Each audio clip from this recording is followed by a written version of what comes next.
The morning sun cast long shadows across the training grounds of Camp Pendleton as Lieutenant Sarah Mitchell stood at attention before General Harrison's desk. Her service record lay open between them, spotless marks in medical training, top scores in field exercises, exemplary leadership ratings. Yet the weathered three-star general's words cut through her confidence like shrapnel. "Mitchell, you're technically proficient, I'll give you that. But combat isn't about textbook medicine or perfect form. It's about making impossible decisions when everything goes to hell. And frankly, I don't think you have the steel for it." 3 weeks later, in the unforgiving mountains of Afghanistan, Lieutenant Sarah Mitchell would prove that sometimes the greatest strength comes from what others mistake for softness. Before we jump back in, tell us where you're tuning in from. And if this story touches you, make sure you're subscribed, because tomorrow I've saved something extra special for you. Lieutenant Sarah Mitchell had always been different from her peers at the Naval Academy. Where others saw competition, she saw collaboration. Where they rushed toward aggression, she moved with calculated precision. Her approach to leadership was built on understanding rather than intimidation, earning her both respect from subordinates and skepticism from superiors, who believed warfare demanded hardened brutality above all else. The daughter of a small town doctor from Vermont, Sarah had grown up watching her father save lives in their rural community. Dr. James Mitchell never raised his voice, never showed panic, yet somehow commanded absolute confidence from patients facing their darkest moments. Sarah learned early that true strength often wore a gentle face, that the power to heal could be just as formidable as the power to destroy. When she announced her intention to join the Marines, her father's only question was whether she was prepared for an institution that might not immediately recognize her particular brand of courage. Sarah assured him she was ready, though she hadn't anticipated how deeply some would misinterpret her compassionate approach as weakness. General Harrison had made his opinion clear during her final evaluation before deployment. "The Marine Corps isn't a humanitarian organization, Lieutenant. We break things and kill people.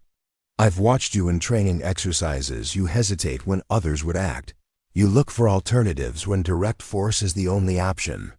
That's going to get people killed over there." Sarah had stood silently as he delivered his assessment, her jaw set in determination. She understood his concerns, but she also knew something he didn't, that her medical training had taught her: to see problems differently, to find solutions where others saw only obstacles. In emergency rooms, she'd learned that panic killed more patients than injuries, that clear thinking under pressure was the difference between life and death. Now, 3 weeks into her deployment in the Kunar province of Afghanistan, Sarah found herself leading a combat medical team attached to Bravo Company, 2nd Battalion. The mountainous terrain was unforgiving, jagged peaks that scraped the sky, valleys that could hide entire enemy forces, and weather that shifted from scorching heat to bitter cold without warning. The Taliban controlled much of the high ground, using their intimate knowledge of the landscape to launch devastating ambushes before melting back into the rocks. Her team consisted of 12 Marines, each specializing in different aspects of combat medicine and battlefield rescue. There was Corpsman Danny Brooks from Louisiana, whose easy smile masked nerves of steel when treating wounded under fire. Staff Sergeant Maria Santos from California brought 15 years of experience and an uncanny ability to predict where casualties would occur. Hospital Corpsman Tyler Washington from Michigan could perform field surgery with the precision of a civilian doctor, while Petty Officer Jake Armstrong from Texas had memorized every helicopter landing zone within 50 miles. The bond between them had formed quickly, forged in the crucible of daily patrols through hostile territory. Unlike the competitive atmosphere she'd experienced in training, her team operated with the fluid coordination of musicians in an orchestra. Each member understood their role, trusted their teammates completely, and shared an unwavering commitment to the principle that no Marine would be left behind. Their base of operations was Forward Operating Base Guardian, a collection of concrete barriers, sandbags, and temporary structures carved into a mountainside overlooking the Peck River Valley. The location provided excellent fields of fire and defensive advantages, but it also made them a constant target for enemy rocket attacks and sniper fire. Sleep came in fragments, interrupted by the shriek of incoming mortar or the urgent call of wounded Marines being evacuated from patrol. Sarah had adapted to the rhythm of combat operations more easily than she'd expected. Her medical training served her well in the chaos of battlefield medicine, but it was her leadership style that truly set her apart. Where other officers relied on shouted orders and rigid hierarchy, Sarah cultivated an environment of trust and open communication. Her Marines knew they could voice concerns without fear of retribution, that their input was valued in planning missions, and that she would never ask them to take risks she wouldn't take herself. This approach hadn't gone unnoticed by the battalion command. Colonel Peters, the battalion commander, had initially shared General Harrison's skepticism about Sarah's methods. Military tradition emphasized clear command structures and unquestioning obedience, principles that seemed at odds with Sarah's collaborative approach. However, results spoke louder than tradition. Her team had the lowest casualty rate in the battalion, the highest mission success rate, and morale that remained strong even during the most challenging operations. The mountains around FOB Guardian were home to a particularly cunning enemy commander known only as the Ghost. Intelligence reports described him as a former Afghan army officer who joined the Taliban after the American invasion, bringing professional military knowledge to what had previously been a guerrilla force. His fighters were disciplined, well-equipped, and intimately familiar with every ridge, cave, and trail in the region. They struck without warning, inflicted maximum casualties, and vanished before air support could respond. Sarah's first major test had come during a patrol 2 weeks earlier. Bravo Company's 2nd Platoon had been ambushed in a narrow valley, pinned down by crossfire from elevated positions. The call for medical support came at 0630, just as the morning mist was beginning to lift from the mountainsides. Sarah's team had moved out immediately, racing toward the sound of gunfire in their armored medical vehicle. The scene that greeted them was chaos. Marines huddled behind inadequate cover while bullets cracked overhead. 3 wounded lay in the open, 2 exposed, for their teammates to reach safely. The platoon leader, 2nd Lieutenant Morrison, was coordinating defensive fire while trying to call in air support, but the enemy positions were too close to friendly forces for effective bombing runs. Sarah had assessed this situation with the clinical detachment her medical training had instilled. The wounded Marines were approximately 40 meters from the nearest cover, exposed to fire from at least 3 different positions. A direct assault would likely result in additional casualties, while waiting for the enemy to withdraw could cost the lives of the injured Marines. Instead, Sarah had orchestrated a coordinated smokescreen that allowed her team to reach the wounded, while Morrison's Marines provided covering fire. Under withering enemy fire, she'd personally treated 2 Marines with severe wounds while her team evacuated the 3rd. The operation succeeded without additional casualties, and all 3 wounded Marines survived their injuries. Word of the successful rescue had spread throughout the battalion, earning Sarah grudging respect from officers who'd previously questioned her methods. But she knew that one successful mission didn't prove anything. The mountains held countless opportunities for disaster, and the enemy grew more sophisticated with each engagement. The morning that would change everything began like any other. The intelligence briefing at 0500 indicated increased enemy activity in the Shuryak Valley, about 15 kilometers northeast of FOB Guardian. A patrol from Alpha Company had reported suspicious movement the previous evening, and aerial reconnaissance had identified what appeared to be a significant Taliban gathering in one of the valley's remote villages. Colonel Peters had decided to send a reinforced patrol to investigate, combining elements from Bravo and Charlie, companies with Sarah's medical team in support. The mission seemed straightforward: establish observation posts overlooking the village, gather intelligence on enemy strength and intentions, and report back to battalion headquarters. If necessary, they could call in airstrikes or artillery to disrupt any planned enemy operations. Sarah had studied the terrain maps carefully, noting the numerous choke points and potential ambush sites along their planned route. The Shuryak Valley was a natural funnel, with steep mountains on both sides and limited escape routes. If the enemy chose to make a stand there, it would be difficult to extract casualties or receive reinforcements. She'd voiced these concerns during the mission briefing, suggesting alternative approaches that might reduce risk to the patrol. Captain Reynolds, the patrol leader, had listened to her input but ultimately decided to proceed with the original plan. Reynolds was a competent officer with extensive combat experience, but he belonged to the old school of military thinking that viewed caution as weakness. He believed that overwhelming firepower and aggressive tactics were the keys to victory, an approach that had served him well in previous deployments, but might not be suited to the complex terrain and elusive enemy they faced in Afghanistan. As the patrol prepared to depart, Sarah made final checks of her medical supplies and equipment. Her team would travel in 2 vehicles, positioned in the middle of the convoy where they could respond quickly to casualties at either end of the column.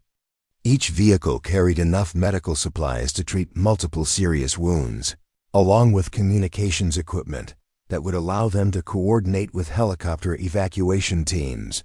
The early morning air was crisp and clear as the patrol moved out, their vehicles kicking up dust clouds that would be visible for miles in the thin mountain atmosphere. Sarah watched the landscape pass by through her vehicle's armored windows, noting the stark beauty of the mountains and valleys that had become a battlefield. Somewhere in those rocks and ridges, enemy fighters were probably watching their movement, calculating the best time and place to strike.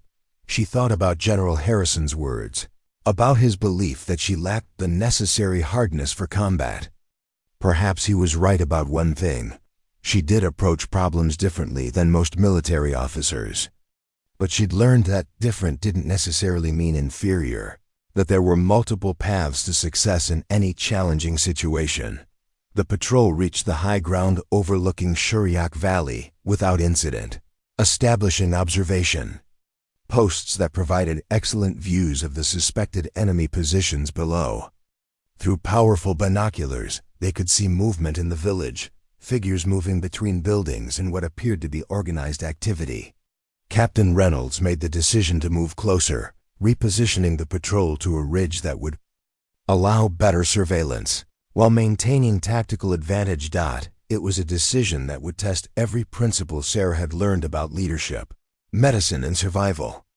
In the mountains of Afghanistan, the line between life and death could shift in an instant, and the choices made in those crucial moments would reveal the true measure of everyone involved. The first indication that something had gone terribly wrong came not from gunfire or explosions, but from silence. The natural sounds of the Afghan mountains whined through rocky passes. Distant bird calls, the occasional bleat of goats had vanished completely. Even the insects seemed to have fled, leaving behind an unnatural quiet that made every Marine in the patrol unconsciously hold their breath. Staff Sergeant Maria Santos was the first to recognize the danger. Her 15 years of combat experience had taught her to read the subtle signs that preceded enemy contact. She keyed her radio with practiced calm. "Overwatch, this is Medical 1. We've got a problem up here. Wildlife's gone completely silent. Recommend immediate halt and defensive positions." Preparing and narrating this story took us a lot of time, so if you are enjoying it, subscribe to our channel. It means a lot to us. Now back to the story. Captain Reynolds received the warning just as his lead elements crested the ridge overlooking the village. Through his binoculars, he could see that the settlement below appeared abandoned. No smoke from cooking fires, no children playing in the dusty streets, no elderly men sitting in the shade of doorways. The building stood empty and waiting, like props on an unused movie set. Sarah felt the familiar tightness in her chest that always preceded combat. Her medical training had taught her to recognize the body's stress responses: elevated heart rate, heightened awareness, the flood of adrenaline that sharpened focus while threatening to overwhelm judgment. She forced herself to breathe slowly and deliberately, centering her mind on the tasks that lay ahead. The enemy struck with devastating precision. The first explosion came from the trail behind them, a massive improvised explosive device that had been buried beneath the rocky path their vehicles had just traversed. The blast sent a column of smoke and debris high into the morning sky, cutting off their primary route of retreat and announcing to every Taliban fighter in the valley that the trap had been sprung. Within seconds, automatic weapons fire erupted from concealed positions on 3 sides of their location. The enemy had chosen their killing ground with professional expertise, narrow saddle between 2 peaks that offered limited cover and no easy escape routes. Machine gun nests positioned on the high ground could sweep the entire area with interlocking fields of fire, while sniper positions provided precision, targeting of anyone who attempted to move. Sarah's medical vehicle lurched as bullets struck. Its armored hull, the metallic pinging sound mixing with the deeper crack of rifle fire and the distinctive chatter of machine guns. Her driver, Corpsman Danny Brooks, fought to maintain control as they swerved toward the limited cover of a boulder field. "Medical teams, this is Lieutenant Mitchell," Sarah transmitted over the radio, her voice steady despite the chaos erupting around them. "Establish aid stations behind the largest rocks you can find. We're going to have casualties in the next 30 seconds. She was right. The lead vehicle in Captain Reynolds' convoy took a direct hit from a rocket-propelled grenade, the explosion flipping the heavy Humvee onto its side and sending a fireball rolling across the mountainside. Through the smoke and flame, Sarah could see figures moving, some crawling away from the wreckage, others lying ominously still. The second vehicle in the convoy was trying to maneuver when its front tire struck a smaller IED. The explosion wasn't large enough to destroy the vehicle, but it shredded the wheel and axle, leaving the Humvee immobilized and vulnerable. The Marines inside began returning fire from their disabled position, but they were sitting ducks for any enemy fighter with a clear shot. Captain Reynolds had established his command post behind a cluster of boulders that provided decent protection from small arms fire, but left him exposed to the mortar rounds that began falling with increasing accuracy. His radio crackled with reports from his scattered elements' casualties mounting, ammunition running low, communications with higher headquarters intermittent due to the mountainous terrain. Sarah moved through the battlefield with purposeful determination, her medical bag slung across her shoulder and her M4 carbine ready for immediate use. The first casualty she reached was Private Johnson from the overturned Humvee.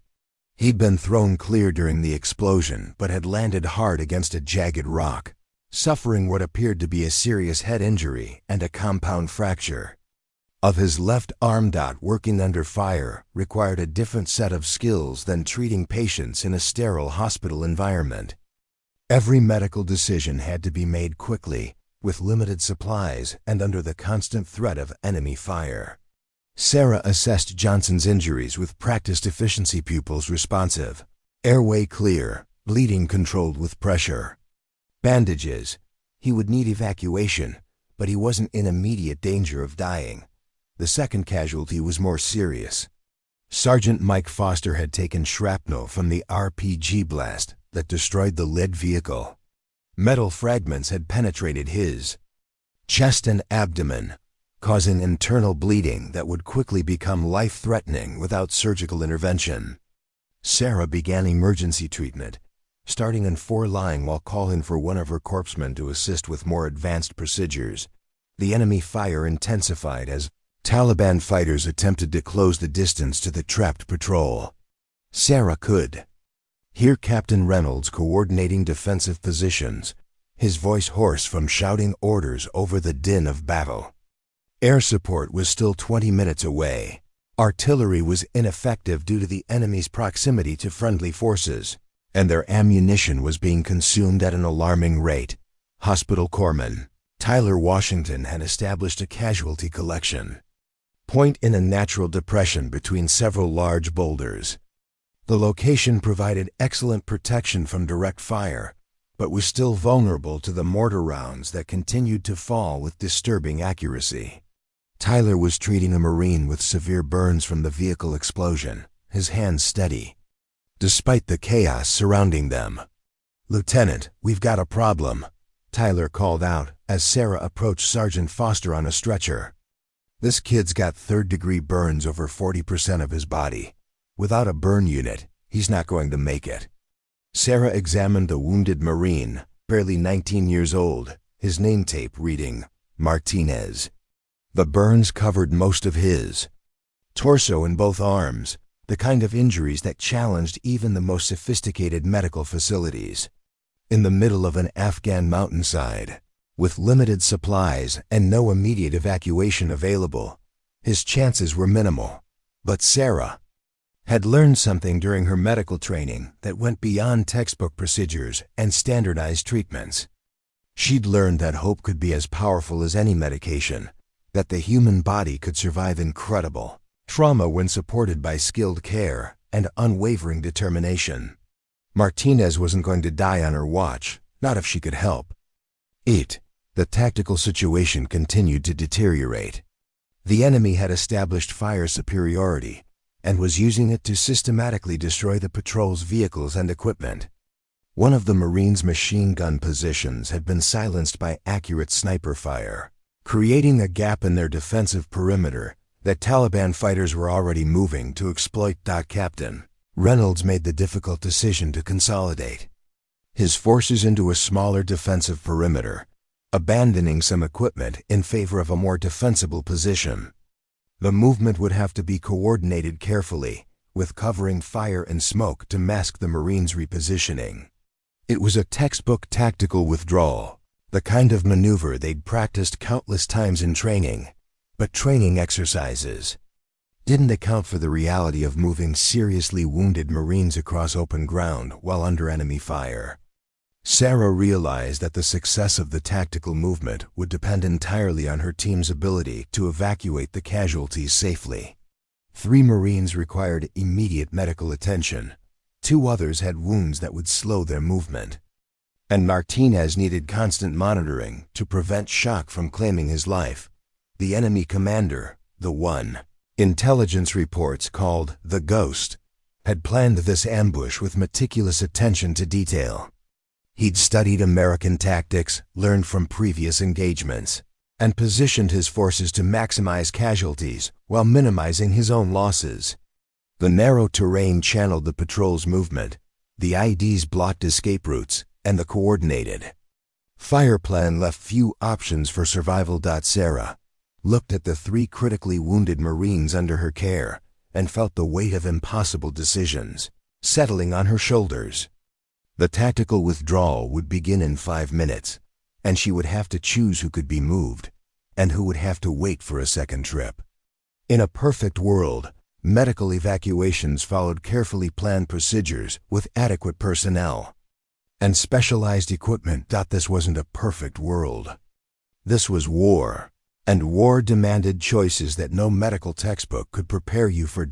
As mortar continued to fall and automatic weapons fire swept across their position, Lieutenant Sarah Mitchell prepared to discover exactly what kind of leader she truly was. The next few minutes would determine not just whether her Marines lived or died, but whether General Harrison had been right about her all along. The radio crackled with Captain Reynolds' voice. "All stations, prepare to move in. 60 seconds. Medical, what's your status on casualty evacuation?" Sarah looked at Johnson, Foster, and Martinez, 3 Marines whose lives hung in the balance, 3 decisions that would define her career and her conscience. The enemy fire was intensifying. The tactical situation was collapsing, and time was running out. "Medical copies," she replied, her voice betraying none of the uncertainty that churned in her stomach. "We'll be ready." But even as she spoke the words, Sarah knew that being ready and being able were two very different things. The real test was just beginning. The smoke grenade detonated with a sharp pop, releasing a billowing white cloud that began to drift across the mountainside. Captain Reynolds had given the signal, and Marines throughout the defensive perimeter were preparing to move to their fallback positions. Sarah had perhaps 90 seconds before the smoke dissipated and the enemy regained clear fields of fire. 3 wounded Marines lay before her, each representing a different type of medical emergency that demanded immediate attention. Private Johnson, semi-conscious with his head injury, could potentially walk with assistance but might collapse at any moment. Sergeant Foster, bleeding internally from shrapnel wounds, was stable for now but deteriorating with each passing minute. And Martinez, 19-year-old Martinez, with burns covering nearly half his body, required constant monitoring to prevent fatal shock. Standard medical evacuation protocols called for moving the most critically wounded first, but standard protocols assumed adequate personnel, proper equipment, and controlled conditions. Sarah had 2 corpsmen available to help with the evacuation, limited stretchers, and a tactical situation that was collapsing by the minute. "Lieutenant, we need to move." "Now," Corporal Brooks called out, his Louisiana accent thick with stress. "Enemy starting to flank our position from the north ridge." Sarah made her decision with the cold calculation that combat medicine demanded. "Tyler, you take Martinez. Keep that 4 running and monitor his vitals constantly. Danny, help me with Foster. He's the heaviest, and the internal bleeding makes him our priority. Johnson, can you hear me?" The young Marine with the head injury nodded grudgingly, his eyes struggling to focus. Sarah knew the signs of serious concussion, possibly even traumatic brain injury, but Johnson was conscious and responsive. In the brutal mathematics of battlefield triage, he would have to walk or be left behind. "Johnson, I need you to stay with Tyler and Martinez. Hold on to the stretcher handles and don't let go no matter what happens. Can you do that for me?" "Yes, ma'am," Johnson mumbled, his words slightly slurred, but determined. The evacuation began as enemy fire intensified around their former positions. Sarah and Danny Brooks lifted Foster onto a stretcher, the wounded sergeant groaning as movement aggravated his internal injuries.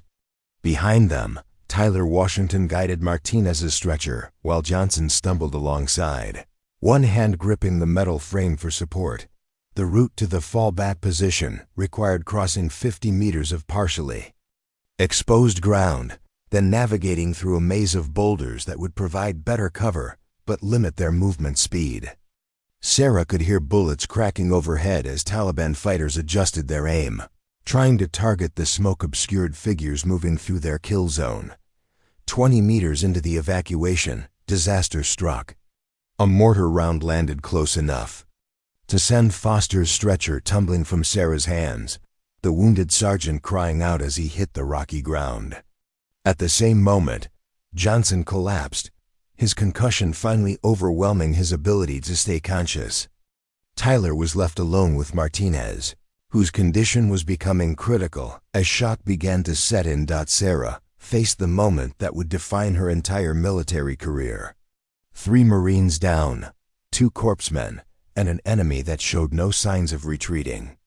The tactical withdrawal was proceeding around them, but her medical team was fragmented and exposed in the middle of a killing field. "Danny, get Foster to cover and start treating that internal bleeding," she ordered, her voice cutting through the chaos with surprising authority. "Tyler, keep moving with Martinez, get him to the aid station, and start burn protocols immediately." "What about Johnson?" Tyler called back, glancing at the unconscious Marine lying motionless in the open. Sarah was already moving, slinging her medical bag across her shoulder and checking her rifle. "I'll get him." The decision went against every principle of sound Tactical movement. Military doctrine emphasized moving in teams, maintaining mutual support, never exposing yourself unnecessarily to enemy fire. But Sarah understood something that doctrine couldn't account for sometimes. Leadership meant accepting risks that others couldn't or wouldn't take. She reached Johnson just as a sniper bullet struck the ground inches from his head, sending up a spray of rock fragments. The young Marine was unconscious but breathing, his pulse steady despite the head trauma. Sarah grabbed him under the arms and began dragging him toward the boulder field, her boots slipping on loose stones as bullets whined past her position. The weight of Johnson's limp body, combined with her medical equipment, made movement difficult. But Sarah had trained for exactly this scenario. Countless hours in the gym, endless repetitions of combat conditioning exercises, and specialized training in casualty evacuation under fire had prepared her body for the physical demands of battlefield medicine. What training couldn't prepare? Her was the psychological pressure of making life-and-death decisions while under enemy fire. Every choice carried consequences. Every second of delay potentially cost lives, and the responsibility for her Marine's survival rested entirely on her shoulders. A rocket-propelled grenade exploded against the rocks 30 meters away, the concussion wave nearly knocking Sarah off her feet. She maintained her grip on Johnson and kept moving, driven by a determination that surprised even her. This wasn't the hesitation that General Harrison had criticized during training exercises. This was something deeper, more fundamental, an absolute refusal to abandon the Marines under her care. She reached the relative safety of the boulder field just as the smoke began to clear, exposing the evacuation route to enemy observation. Behind her, she could see Taliban fighters moving down from the high ground, attempting to close the distance before air support arrived. The patrol's defensive perimeter was contracting, and casualties were mounting on both sides. Tyler had established an aid station behind a massive boulder that provided excellent overhead cover. Martinez was conscious but clearly in severe pain, his burned skin requiring constant attention to prevent infection and manage fluid loss. The corpsman was working with practiced efficiency, but Sarah could see the concern in his eyes. Martinez needed a burn unit, not field medicine. "How's he doing?" Sarah asked, checking Johnson's pupils with a penlight while monitoring his vital signs. "Burns are worse than I initially thought," Tyler replied, adjusting Martinez's IV drip. "Infection's going to be a major problem, and I'm not sure how much longer we can maintain his fluid balance with what we've got here." Danny Brooks arrived with Foster on a stretcher, the sergeant now unconscious from blood loss. The internal injuries were beyond anything they could treat in the field. He needed immediate surgery, or he wouldn't survive the hour. Sarah examined the shrapnel wounds and realized they were facing a situation that no amount of training had prepared them for. "We need immediate helicopter evacuation for all three," she announced, knowing even as she spoke that evacuation was impossible. The landing zone was under enemy fire, the weather was deteriorating, and the tactical situation made helicopter operations extremely dangerous. Captain Reynolds appeared at the aid station, his uniform torn and his face blackened with smoke. "Medical, what's your status?" "We're getting hammered up here and air support is still 15 minutes out."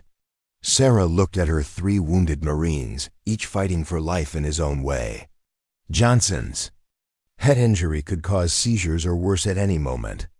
Foster was slowly bleeding to death from internal wounds that required immediate surgery. Martinez faced infection, shock, and organ failure from his extensive burns.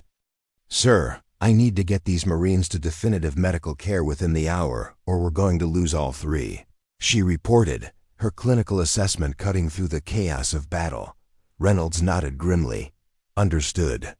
But right now we're focused on survival.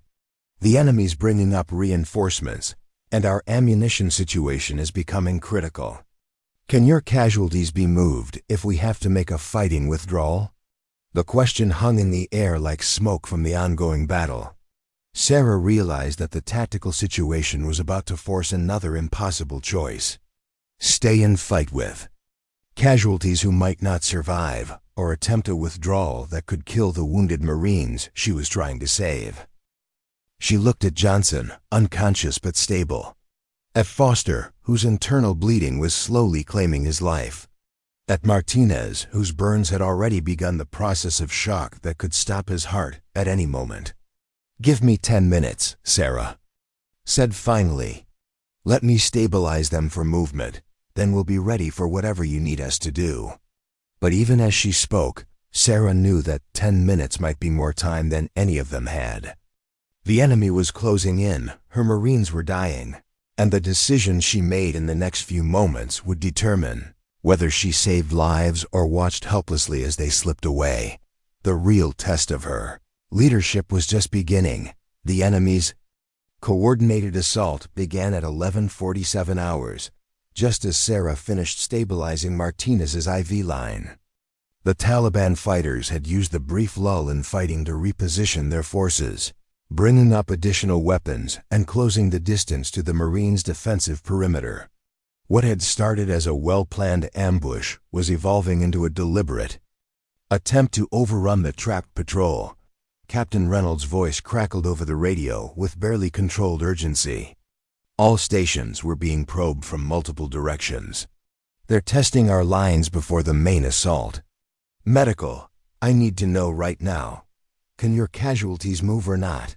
Sarah looked at her 3 wounded Marines with the clinical assessment that years of medical training had ingrained. Johnson had regained consciousness but remained disoriented, his responses delayed and his coordination compromised.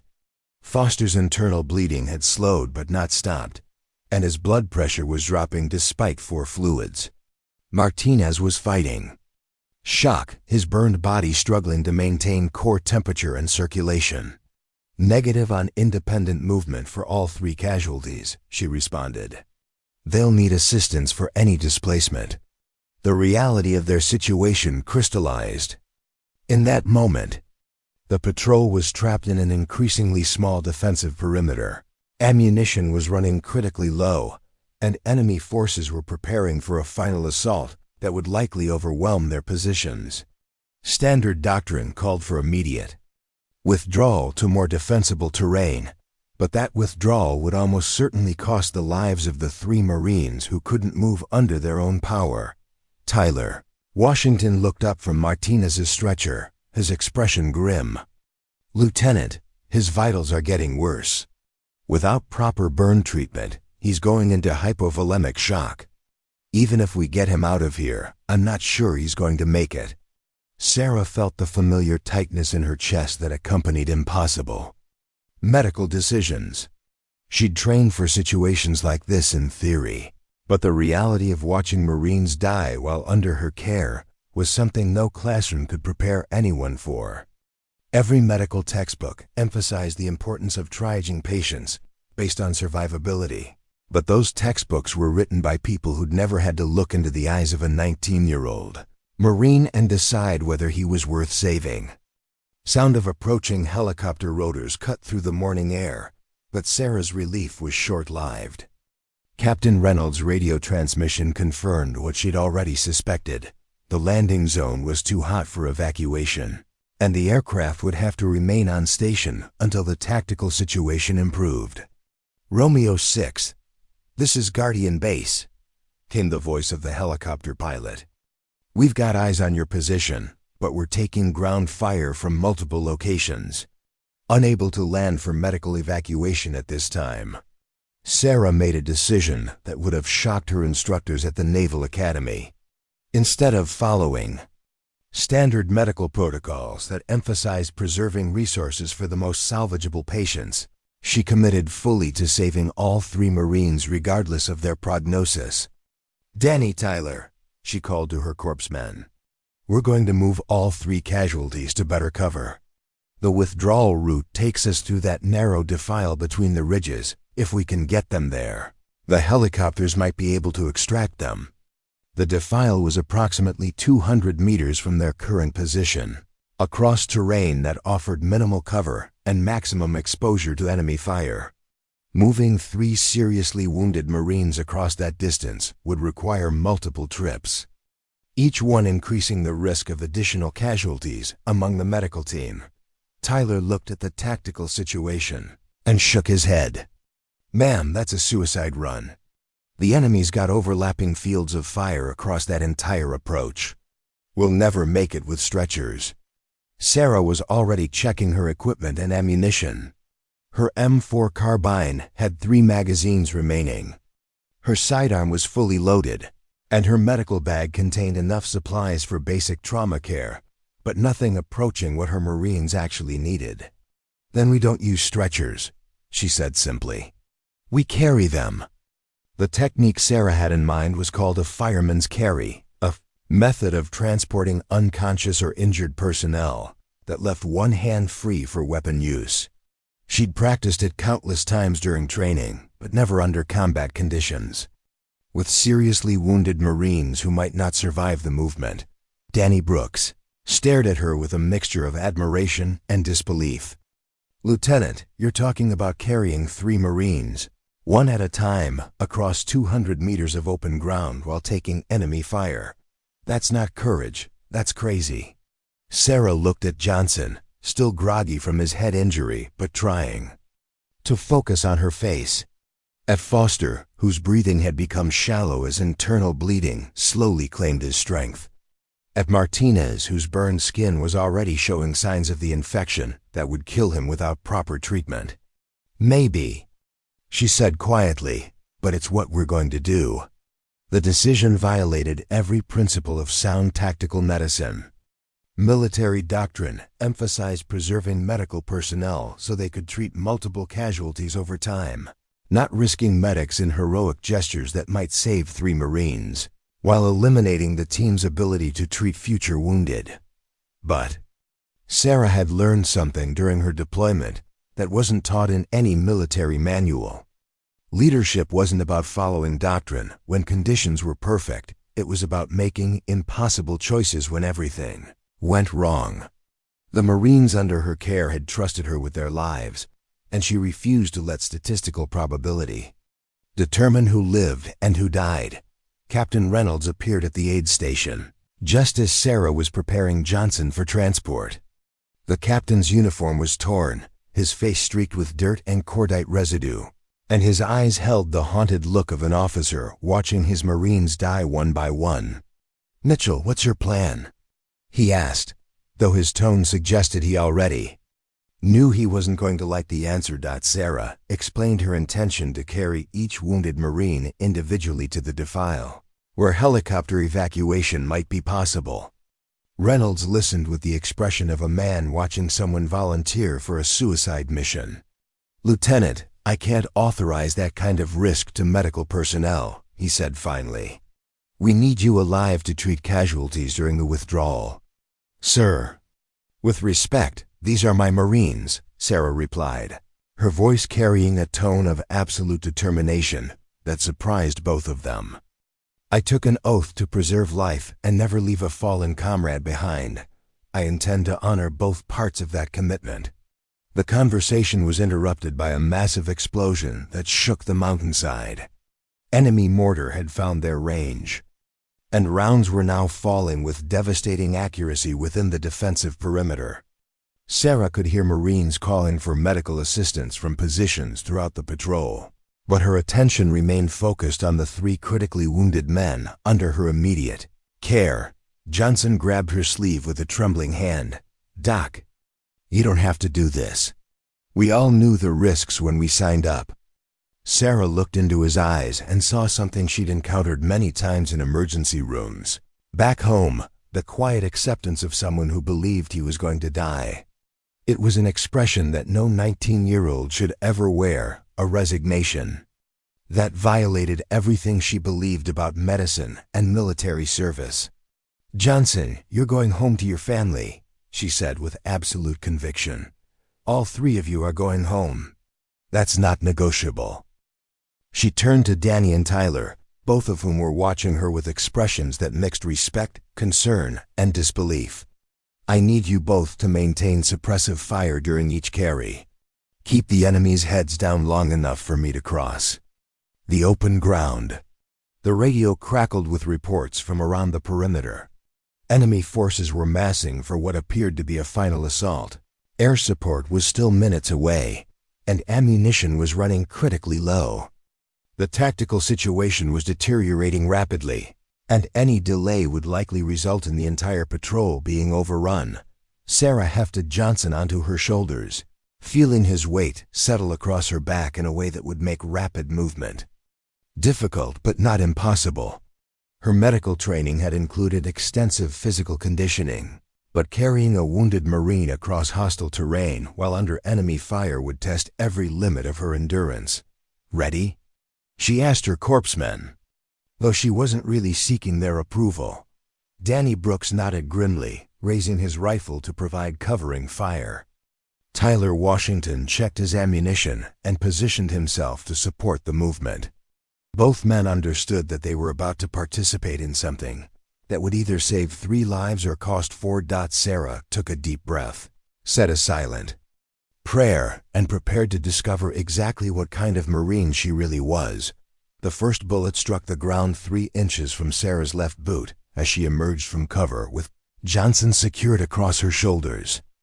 The crack of the rifle report followed a split second later, confirming what she'd already known. The enemy had been waiting for exactly this moment, when desperation would force the trapped Marines into the open.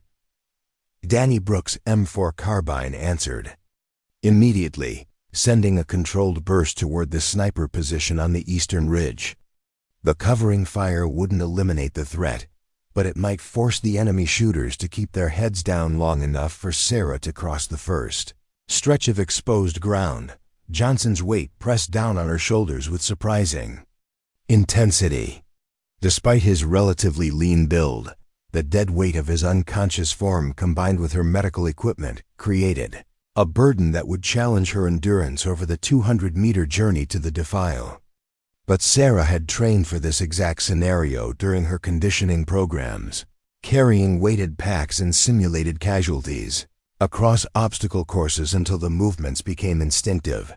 What training couldn't simulate was the psychological pressure of knowing that every step might be her last, that enemy snipers were calculating leads and windage adjustments while she moved through their crosshairs. The mountain air seemed to amplify every sound, the scrape of her boots on loose rock, Johnson's labored breathing against her neck, the distant shouts of Taliban fighters coordinating their response to her movement. 20 meters from the aid station, a machine gun opened fire from the northern ridge. The heavy caliber rounds chewed through the rocky terrain with devastating effect, sending fragments of stone spinning through the air like deadly confetti. Sarah felt something hot graze her left arm, but didn't dare look down to assess the damage. Any hesitation now would give the enemy gunners time to adjust their aim and end both their lives. Tyler Washington had positioned himself behind a boulder. That offered a clear field of fire toward the machine gun nest. His rifle barked repeatedly as he engaged the crew-served weapon, not expecting to eliminate it, but hoping to disrupt their targeting long enough for Sarah to reach better cover. The sound of his covering fire was oddly comforting, a reminder that she wasn't completely alone in the killing field. Johnson stirred on her shoulders, his head injury causing moments of confused consciousness. "What's happening?" he mumbled, his words barely audible over the sound of gunfire. "Stay still," Sarah commanded, adjusting her grip as they approached a cluster of boulders that would provide temporary concealment. "Don't try to help, don't try to move. Just let me do the work." The partial cover of the boulder field allowed Sarah a moment to assess her situation.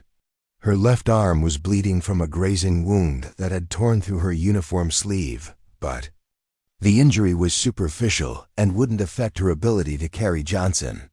More concerning was the enemy's response to her movement. They were repositioning weapons to cover the route she'd chosen, making her return trip significantly more dangerous. Through gaps in the rocks, she could see Taliban fighters moving down from the high ground. They were no longer content to pin down the Marine Patrol with long-range fire. They were preparing for a close assault that would overrun the defensive positions through sheer weight of numbers. The sight filled Sarah with a sense of urgency that transcended her own safety. If she didn't get her wounded Marines evacuated soon, the entire patrol would be wiped out. The second phase of the carry took her across a natural terrace that offered no cover whatsoever. For 60 meters, she would be completely exposed to observation and fire from multiple enemy positions. Sarah paused at the edge of the boulder field, studying the terrain ahead and calculating the timing that might give her the best chance of survival. The enemy machine gun had a cyclic rate of approximately 650 rounds per minute, firing in bursts of 8 to 10 rounds before pausing to prevent overheating. The sniper on the eastern ridge seemed to be working alone, taking carefully aimed shots every 15 to 20 seconds. If she could time her movement to coincide with their reload cycles, she might be able to cross most of the open ground before they could re-engage. "Danny, Tyler," she called into her radio. "I need suppressive fire on the machine gun nest in 30 seconds. Keep them busy for 90 seconds, then shift fire to the sniper position." She didn't wait for acknowledgement. Johnson's condition was deteriorating. His breathing had become more labored, and she could feel his body temperature rising despite the cool mountain air. Head injuries were unpredictable. What seemed stable one moment could become fatal the next. Without warning, Sarah broke cover, just as her corpsmen opened fire. The sound of their rifles provided psychological comfort, but she knew that 2 Marines with limited ammunition couldn't neutralize multiple enemy positions. Her survival would depend on speed, luck, and the enemy's inability to coordinate their fire effectively. The machine gun answered Danny's challenge immediately, its heavier rounds seeking the source of the harassing fire. For precious seconds, the crew-served weapon was focused on targets other than Sarah, giving her the opportunity to cover ground without taking direct fire. She ran with the peculiar gait that carrying a wounded Marine demanded, quick, shuffling steps that maintained balance while maximizing speed. A mortar round exploded 50 meters to her right, the concussion wave nearly knocking her off her feet. The enemy was using indirect fire to saturate the area, hoping to catch her in the fragmentation pattern even if they couldn't achieve a direct hit. Sarah stumbled but kept moving, Johnson's weight threatening to topple them both as debris rained down around them. The sniper on the eastern ridge had spotted her movement and was tracking her progress across the open ground. Sarah could almost feel the crosshairs settling on her back as she approached the most exposed portion of the route. There was nowhere to hide, nowhere to take cover, only the desperate hope that the enemy marksman would miss his shot, or that Tyler's suppressive fire would spoil his aim. The bullet passed so close to her head that she felt the wind of its passage. The crack of the rifle report followed immediately, confirming that the sniper had fired from relatively close range. Sarah didn't alter her pace or direction. Any deviation now would only give them time to chamber another round and take a more careful shot. Johnson began to convulse against her back, his head injury causing a seizure that made carrying him exponentially more difficult. Sarah fought to maintain her grip as his body spasmed, knowing that dropping him now would likely kill them both. The seizure lasted only seconds, but those seconds stretched into eternity as she struggled across the rocky terrain with an unstable burden. "Almost there," she whispered, as much to herself as to Johnson. "Stay with me, just a little further." The defile appeared ahead of them like salvation carved into the mountainside, a narrow gap between 2 ridges that would provide excellent cover from direct fire and a potential landing zone for helicopter evacuation. Sarah could see the relative safety of the rock walls, could imagine the moment when Johnson would be loaded onto a medical helicopter and transported to definitive care. But the final 50 meters proved to be the most dangerous. The enemy had anticipated her destination and concentrated their fire on the approaches to the defile. Machine gun rounds sparked off the rocks around the entrance, while mortar fire walked closer to her position with each adjustment. They were trying to cut off her route to safety, to trap her in the open, where their superior firepower could finish what the ambush had started. Sarah made the final sprint with Johnson's dead weight threatening to break her back and enemy fire converging on her position from 3 directions.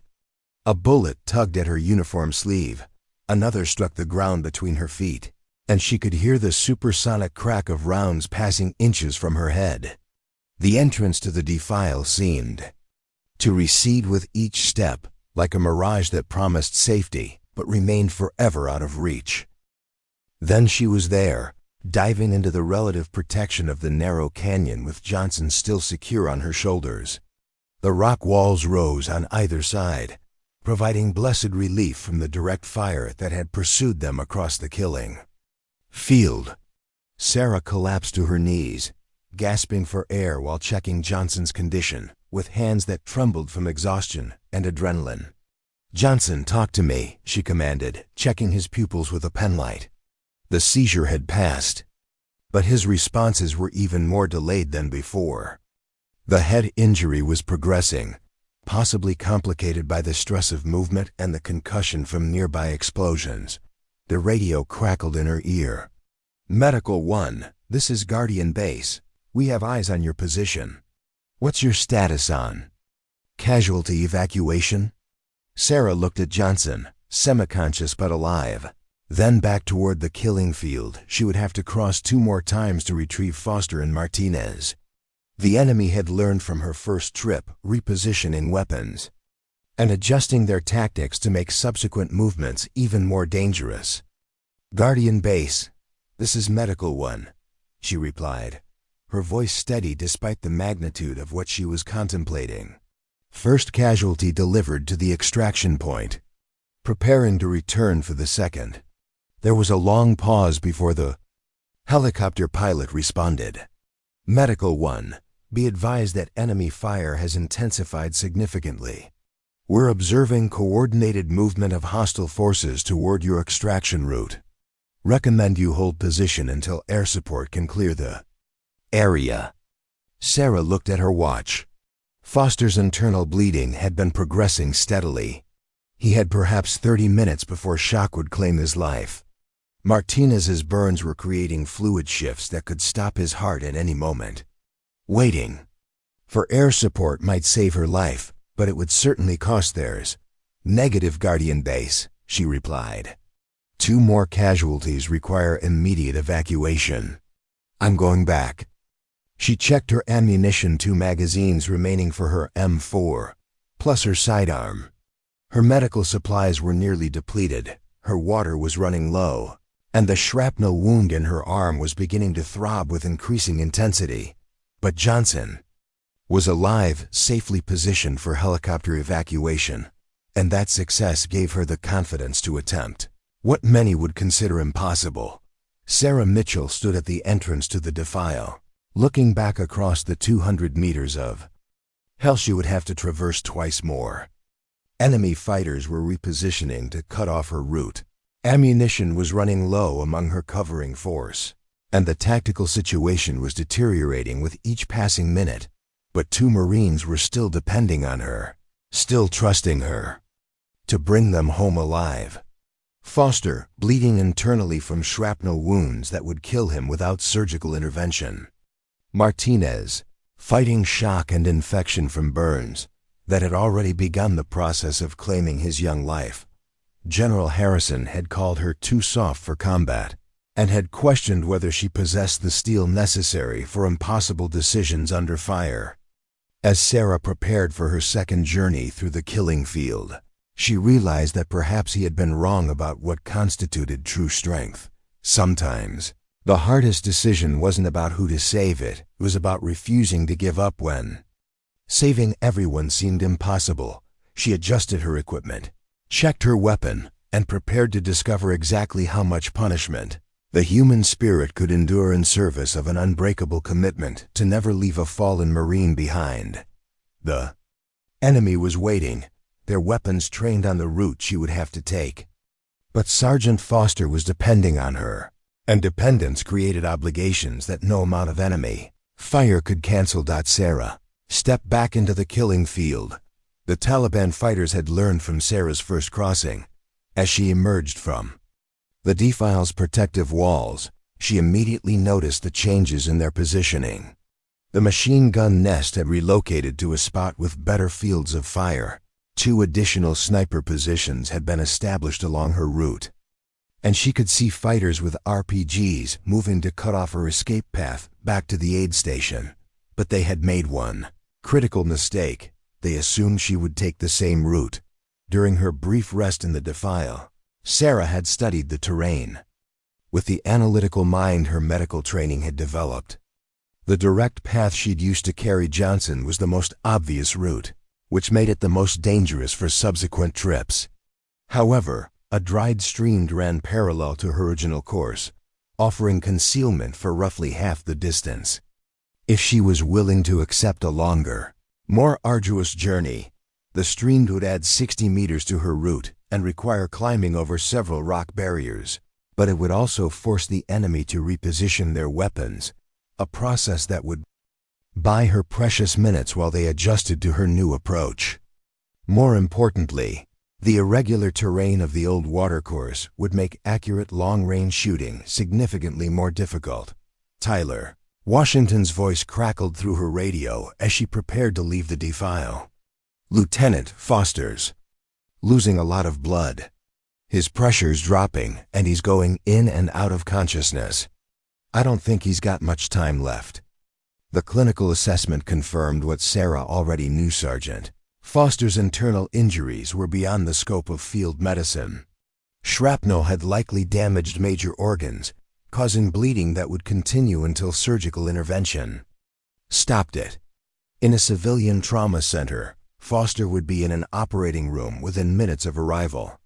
On this Afghan mountainside, he was slowly dying while she planned her approach through a killing field. "How's Martinez?" she asked, though she dreaded the answer. "Burns are getting infected faster than I expected," Tyler replied grimly. "His temperature's spiking, and he's showing early signs of sepsis. Even if we get him out of here, the damage might be too extensive."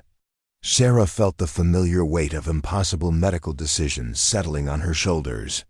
Both Marines were critically injured, both needed immediate evacuation, and both would likely die if she couldn't get them to the defile within the next 30 minutes. The logical choice would be to take Foster first, since his injuries were more immediately life-threatening. But Martinez's deteriorating condition meant that leaving him for last might condemn him to death. She made a decision that surprised even her. She would take Martinez first, precisely because everyone expected her to prioritize Foster's more obvious injuries. The enemy had positioned themselves to intercept her most likely route to the most critically wounded Marine. By choosing the less logical medical priority, she might catch them unprepared for her actual approach. "Danny, Tyler," she transmitted. "I'm taking the streamed route to Martinez's position. Give me cover and fire on the eastern ridge. I need those snipers to keep their heads down for the next 5 minutes." The dried watercourse began 50 meters north of the defile, hidden from enemy observation by a low ridge that had probably been carved by centuries of seasonal flooding. Sarah approached the stream at a low crouch, using whatever cover the terrain provided. While moving as quickly as stealth would allow, the enemy's confusion was immediately apparent. She could hear shouted commands in Pashto as Taliban fighters tried to reposition their weapons to cover an approach route they hadn't anticipated. The machine gun crew was attempting to traverse their weapon northward, but their original position had been chosen specifically to cover the direct route to the aid station. Relocating would take precious minutes and might leave them exposed to counter-fire from the Marine defensive positions. Sarah dropped into the stream and began moving toward Martinez's location with the peculiar combination of speed and stealth that the terrain demanded. The dried watercourse was approximately 3 feet deep, providing excellent concealment from direct observation, but limiting her ability to see approaching threats. Loose rocks and accumulated debris made silent movement impossible, but the sound of ongoing gunfire would mask her approach from all but the closest enemy positions. 40 meters into the stream, she encountered the first major obstacle, a collection of boulders that had been deposited during some long-ago flood, creating a natural dam that she would have to climb over to continue. The rocks offered good handholds, but scaling them would expose her to observation from the high ground for several critical seconds. Sarah paused at the base of the boulder pile, listening for sounds that might indicate enemy movement in her vicinity. The ongoing firefight between the Marine Patrol and Taliban forces provided a constant backdrop of rifle fire, explosions, and shouted commands. But she was listening for something more subtle, the distinctive sound of someone trying to move. Quietly through rocky terrain, a fragment of conversation in Pashto drifted down from somewhere above her position. Two voices discussing something in urgent tones that she couldn't understand but recognized as tactical communication. Enemy fighters were moving along the ridgeline, probably trying to establish new firing positions that would cover her improvised route. The climb over the boulder pile required 15 seconds of complete exposure to enemy observation. Sarah counted to 3, then scrambled up the rocks with the desperate speed that only mortal danger could inspire. Loose stones clattered beneath her boots, announcing her position to anyone within 100 meters, but she reached the far side of the obstacle without drawing fire. The stream continued for another 60 meters before ending at a rocky slope that would take her to Martinez's position. Sarah could see the aid station through gaps in the terrain. Tyler Washington was still working frantically over the burned Marine while Danny Brooks provided security, his rifle trained on likely enemy approach routes. Martinez was conscious, but clearly in severe distress. The burns covering his torso and arms had begun to weep plasma, creating fluid losses that his young body was struggling to replace despite the 4 therapy Tyler had initiated. More concerning were the early signs of infection, red streaks extending from the burn margins, elevated temperature, and the glassy-eyed look that indicated his immune system was being overwhelmed. "How is he?" Sarah asked as she reached the aid station, though Martinez's condition was obvious from her medical assessment. "Bad and getting worse," Tyler replied without looking up from his patient. "The burns are deeper than I initially thought, and infection's setting in faster than antibiotics can control it. He needs a burn unit, not field medicine."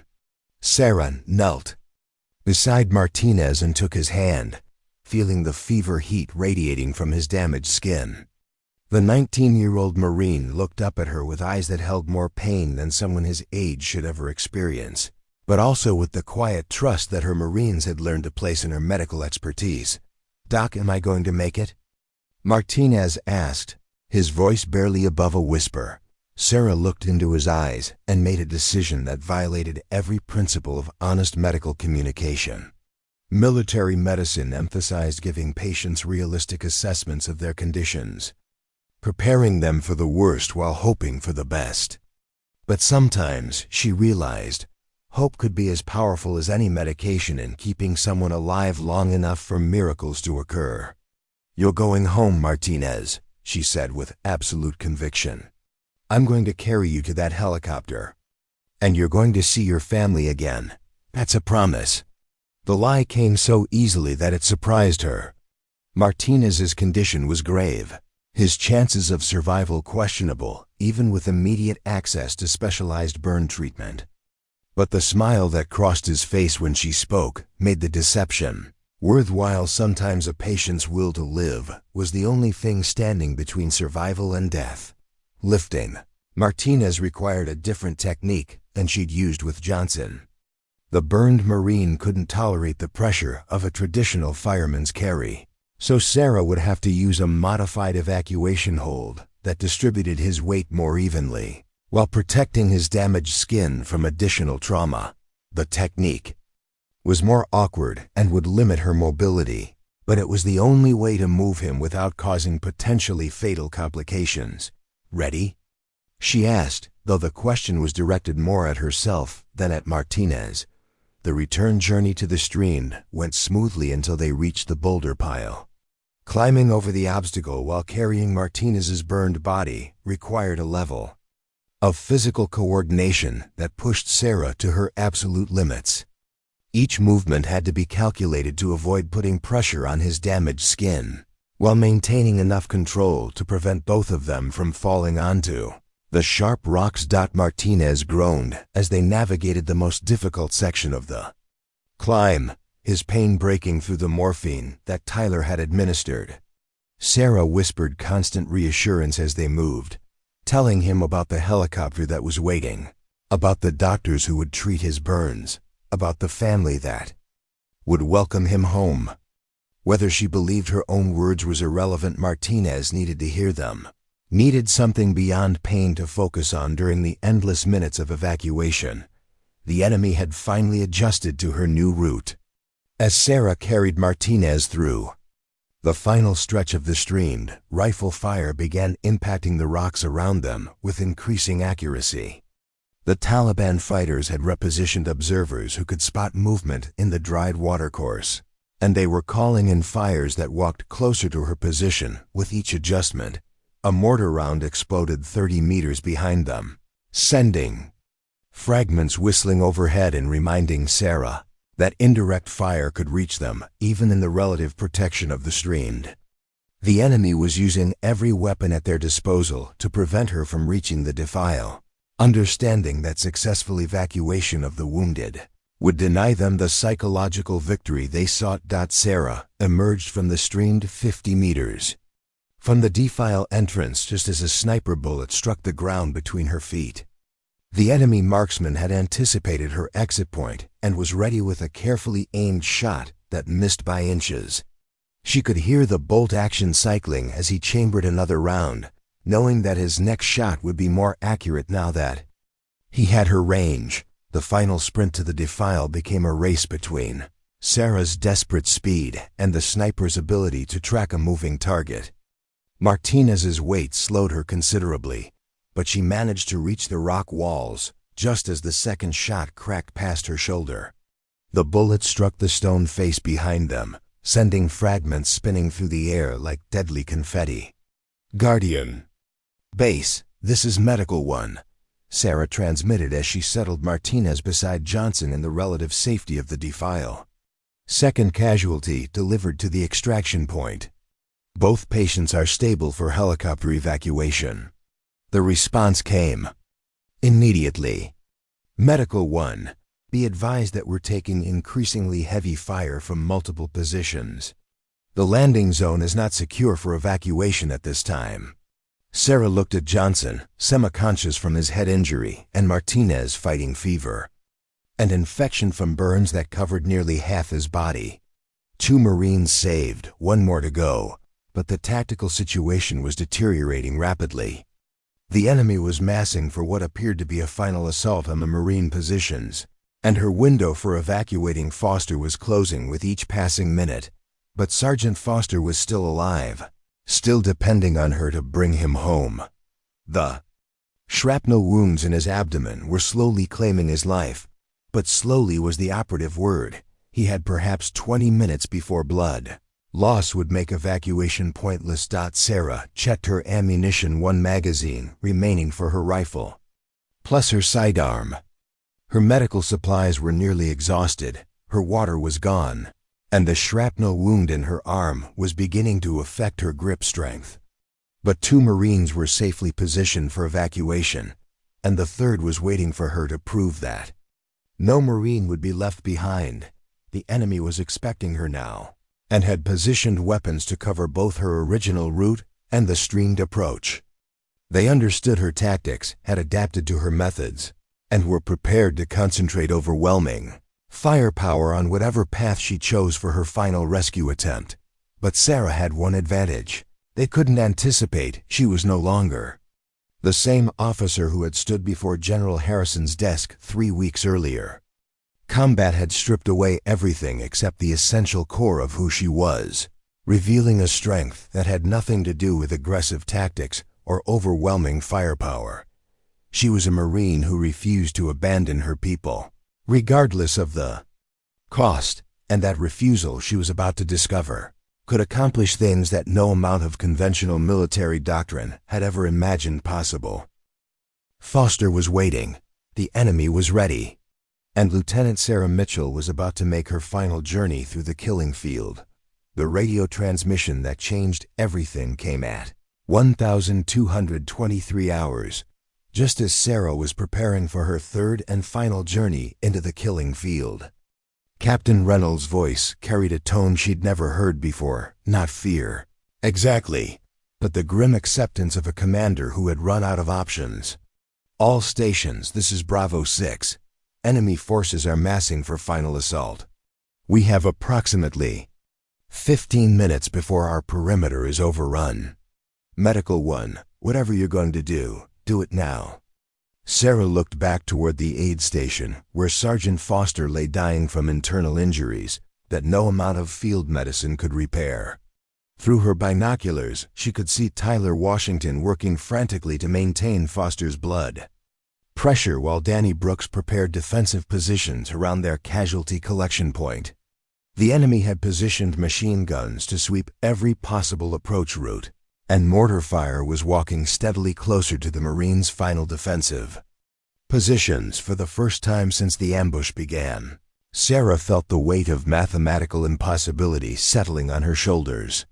Foster's position was 200 meters away across terrain that was now covered by overlapping fields of fire from multiple weapon systems. The enemy had learned from her previous evacuations, positioning fighters specifically to prevent another rescue attempt. Even if she somehow reached Foster, carrying him back would require traversing the most dangerous ground on the mountainside, while every Taliban fighter in the valley concentrated their fire on her position. But mathematics had never accounted for the bonds forged between Marines in combat, or the promises made to 19-year-old soldiers who trusted their leaders to bring them home alive. Sarah had told Foster's wife in a letter just 2 weeks earlier that she would take care of him, that her medical training and leadership would keep him safe in the mountains of Afghanistan. That promise now demanded payment in full, regardless of the odds against success. Guardian Base, this is Medical 1, she transmitted to the helicopter pilot still circling overhead. I need you to be ready for immediate extraction when I reach the defile with the third casualty. No delays, no waiting for clearance, just get these Marines out of here. The pilot's response revealed the gravity of their situation. Medical 1, we're observing coordinated enemy movement from 3 directions. Large numbers of fighters with heavy weapons are converging on your position. We can hold station for approximately 10 more minutes, then fuel considerations will force us to return to base. 10 minutes. Sarah looked at her watch and calculated the timing with the precision her medical training had instilled. 3 minutes to reach Foster's position, 2 minutes to stabilize him for transport, 4 minutes for the return journey, and 1 minute margin for the unexpected complications that always occurred in combat. The mathematics were brutal, but they were possible if everything went perfectly. If the enemy didn't adapt their tactics again, if Foster was still alive when she reached him. She checked her equipment one final time. Her M4 carbine had 17 rounds remaining in the magazine, with 1 additional magazine in her gear. Her sidearm was fully loaded, but would be useless at the ranges she'd be engaging. Her medical supplies consisted of 2 pressure bandages, 1 morphine injector, and an emergency airway kit, barely enough to treat minor injuries, let alone the massive trauma that combat produced. More concerning was her physical condition. After 2 previous evacuation runs, the shrapnel wound in her left arm was beginning to affect her grip strength, and the accumulated fatigue of carrying wounded Marines across hostile terrain had sapped reserves she didn't know she possessed. Her legs trembled slightly as she prepared to leave the defile's protection, and her breathing was more labored than the thin mountain air alone could explain. But Foster was waiting, and waiting created obligations that transcended physical limitations or tactical impossibilities. Sarah had learned something during her deployment that no military academy had taught true. Leadership wasn't about making perfect decisions under ideal circumstances, but about refusing to abandon your people when everything went wrong. Route to Foster's position would require crossing the same killing field she'd traversed twice before, but now the enemy had positioned weapons to cover every possible path. The direct approach was suicide, the stream was under observation, and any alternative route would consume time that Foster didn't have. Sarah made a decision that violated every principle of tactical movement. She would take the direct route at maximum speed, counting on surprise and aggressive action to carry her through the enemy's engagement area before they could coordinate. Effective fires. The plan was tactically unsound, logistically impossible, and medically inadvisable. It was also the only option that offered any hope of saving Foster's life. Sarah emerged from the defile at a full sprint, her boots pounding against the rocky terrain as she raced toward the aid station. The enemy response was immediate, and overwhelming machine gun fire swept the ground around her feet. Sniper rounds cracked past her head, and mortar shells began falling with accuracy that suggested forward observers were directing fires specifically at her position, but the speed of her movement created problems for the enemy gunners. Engaging a rapidly moving target required lead calculations and timing that were difficult to achieve under the stress of combat. The machine gun crews found themselves firing at positions she'd already left, while the snipers struggled to track her erratic movement across the uneven terrain. 50 meters into her sprint, a mortar round exploded close enough to knock her off her feet. Sarah rolled with the blast, using the momentum to regain her footing without losing forward progress.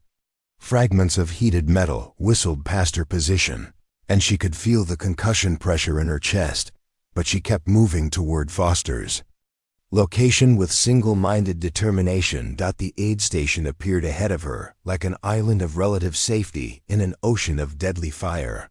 Tyler Washington looked up from Foster's stretcher with an expression of disbelief and admiration as Sarah dove into their defensive perimeter. Danny Brooks was engaged in a fierce firefight with Taliban fighters who were attempting to flank their position, his rifle barking repeatedly as he tried to prevent the enemy from overrunning their casualty collection point. Foster was unconscious, his face pale with the blood loss that had been slowly claiming his life for the past hour. His pulse was weak but detectable, his breathing shallow but steady. The shrapnel wounds in his abdomen had stopped bleeding externally, but Sarah knew that internal hemorrhaging was continuing at a rate that would prove fatal within the next 20 minutes. "How is he?" she asked Tyler, though Foster's condition was obvious from her clinical assessment. "Bad," Tyler replied without looking up from his patient. "Blood pressure's dropping, pulse is getting weaker, and he's showing signs of hypovolemic shock. Even if you get him to a trauma center, I'm not sure he's going to make it."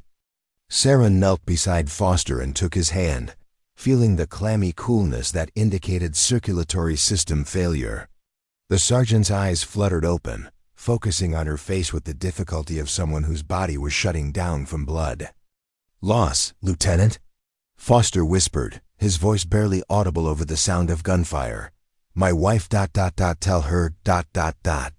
You'll tell her yourself," Sarah interrupted with fierce conviction. "You're going home, Sergeant. That's an order."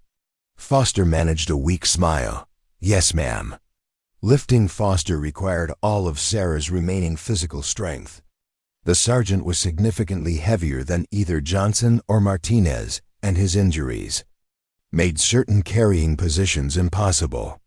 Sarah settled on a modified fireman's carry that would distribute his weight across her shoulders while minimizing pressure on his wounded abdomen. The return journey began just as enemy forces launched their final assault on the Marine defensive perimeter. Sarah could hear the distinctive sound of coordinated attack, multiple automatic weapons firing in support of advancing infantry, the crash of explosions as RPGs impacted defensive positions, and the desperate return fire of Marines, who were running critically low on ammunition. Captain Reynolds' voice crackled over the radio with controlled urgency.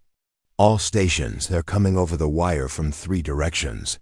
We can hold 4, maybe 5 more minutes, then we're going to be overrun." The tactical situation had deteriorated beyond any hope of conventional military solution. The Marine patrol was outnumbered, surrounded, and nearly out of ammunition. Air support was still minutes away.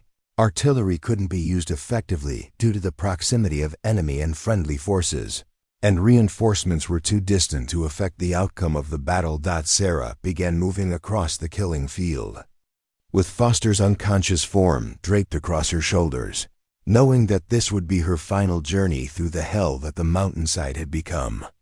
The enemy concentrated every available weapon on her position, understanding that preventing the evacuation of wounded Marines would complete their tactical victory.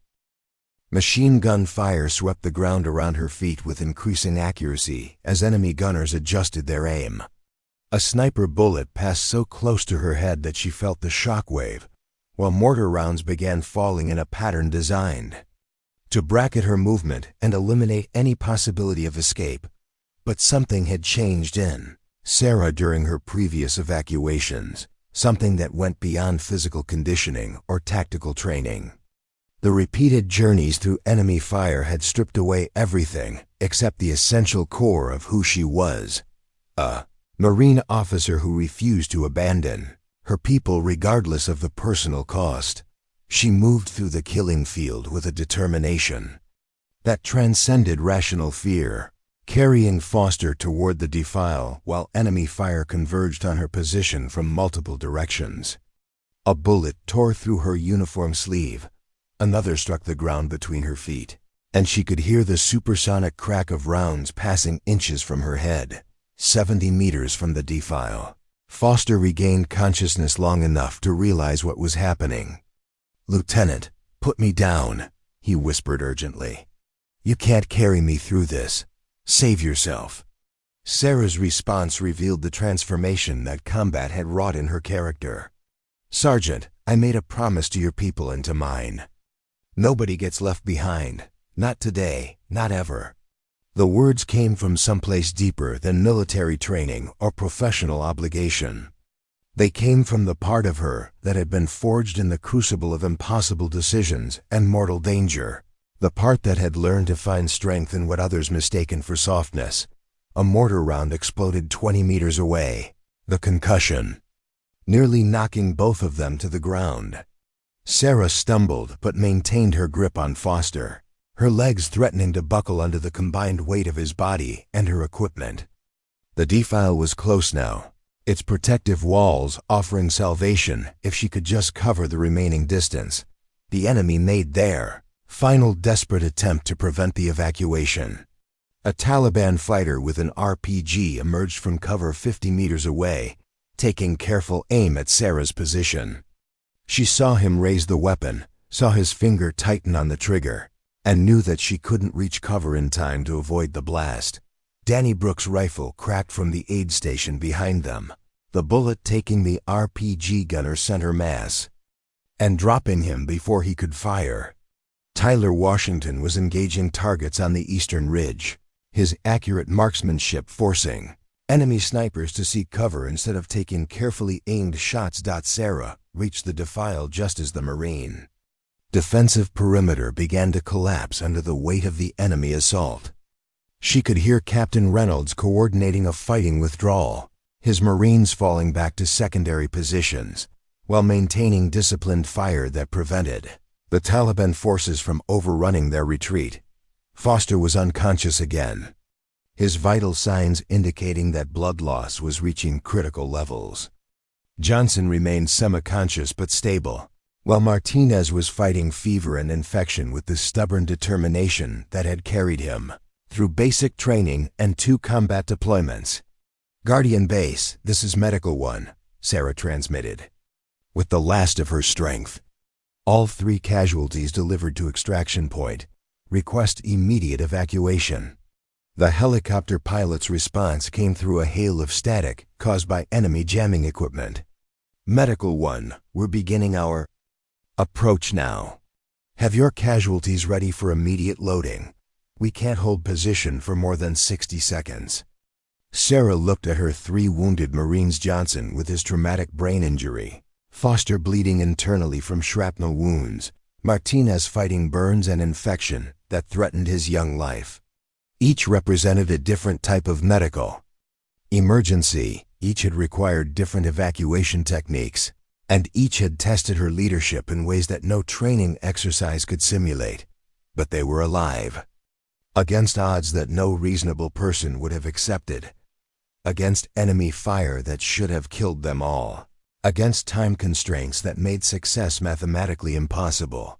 They were alive and ready for evacuation to definitive medical care. The helicopter appeared over the ridgeline like salvation given mechanical form, its rotors beating the thin mountain air as it descended toward the narrow landing zone that Sarah had chosen. Enemy fire immediately concentrated on the aircraft, but the pilot held his approach steady while his door gunners returned fire with devastating effect. The loading process took 43 seconds. Sarah knew because she counted everyone while bullets cracked overhead and mortar rounds walked closer to their position. Johnson was loaded first, then Martinez. Finally, Foster, whose unconscious form required careful handling to prevent further complications from his internal injuries. As the helicopter lifted off with its precious cargo, Sarah felt something she hadn't experienced since the ambush began, the possibility that all 3 Marines might actually survive their wounds. Johnson's head injury was serious, but treatable with proper neurosurgical care. Martinez's burns would require extensive treatment, but he was young and strong with an excellent chance of recovery. Foster's internal bleeding could be stopped with emergency surgery, and his vital signs suggested that he would survive the flight to the trauma center. The tactical situation on the ground remained desperate. Captain Reynolds' Marines were conducting a fighting withdrawal toward a secondary defensive position, but they were still outnumbered and nearly out of ammunition. The enemy was pressing their attack with increasing desperation, understanding that allowing the Marine patrol to escape would deny them the complete victory they had planned. But Sarah had accomplished something that would change the outcome of the battle in ways that tactical manuals could never predict. By refusing to abandon her wounded Marines, by making 3 impossible journeys through a killing field that should have claimed multiple lives, she had demonstrated the kind of leadership that inspired others to achieve things they never thought possible. Danny Brooks and Tyler Washington had fought with exceptional courage while providing covering fire for her evacuations. Captain Reynolds had held his defensive perimeter together long enough for the medical evacuations to succeed. The Marine Patrol had maintained discipline and cohesion under impossible circumstances, drawing strength from their officers' refusal to accept defeat. Air support arrived 7 minutes later in the form of 2 Apache attack helicopters whose 30mm cannons and Hellfire missiles turned the tactical situation around completely. The Taliban forces, caught in the open during their assault, suffered devastating casualties before melting back into the mountains they knew so well.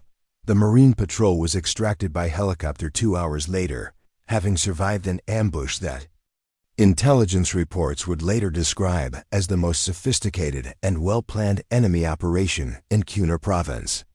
Casualty reports would show 3 Marines wounded, none killed in action, a result that defied every prediction based on the tactical situation and enemy capabilities.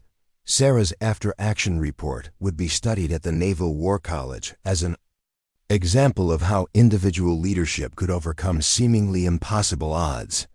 Her evacuation of 3 critically wounded Marines under heavy enemy fire would become the subject of case studies in military medical schools, demonstrating how determination and tactical innovation could succeed where conventional approaches failed.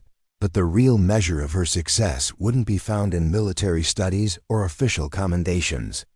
It would be found in 3 families who welcomed their Marines home alive, in 3 young men who recovered from wounds that should have killed them, in 3 lives that continued because one officer refused to accept that some situations were hopeless. 6 weeks later, Sarah received a letter from Foster's wife, thanking her for keeping the promise she'd made to take care of him. Martinez sent a photo from his hospital bed, showing burned skin that was healing better than doctors had dared hope. Johnson's note came from a rehabilitation facility where he was relearning skills that his brain injury had temporarily taken away. General Harrison's assessment would prove to be spectacularly wrong. Sarah Mitchell possessed exactly the kind of steel that combat demanded, not the brittle hardness that shattered under pressure, but the flexible strength that bent without breaking, that found solutions where others saw only problems, and that refused to abandon Marines regardless of the personal cost. 3 weeks after returning to the United States, Lieutenant Sarah Mitchell stood once again before General Harrison's desk. Her service record now included a Silver Star for gallantry in action, a combat medical badge for treating wounded under fire, and recommendations from every officer in her chain of command. But more importantly, it included something that no medal could recognize: the absolute trust of Marines who knew that their officer would never leave them behind, no matter how impossible the odds or how dangerous the mission. "Lieutenant," General Harrison said, his tone notably different from their previous meeting, "I believe I may have misjudged your suitability for combat operations." Sarah Mitchell smiled, thinking of Johnson, Foster, and Martinez, 3 Marines who were alive because she had refused to accept his original assessment. "Yes, sir," she replied quietly. "I believe you did." Sometimes the greatest strength came from what others mistook for softness. Sometimes the hardest steel was forged not in aggression, but in the absolute refusal to abandon those who depended on you for their lives. Sarah Mitchell had learned that lesson in the mountains of Afghanistan, carrying 3 Marines through enemy fire because leaving them behind was simply not an option.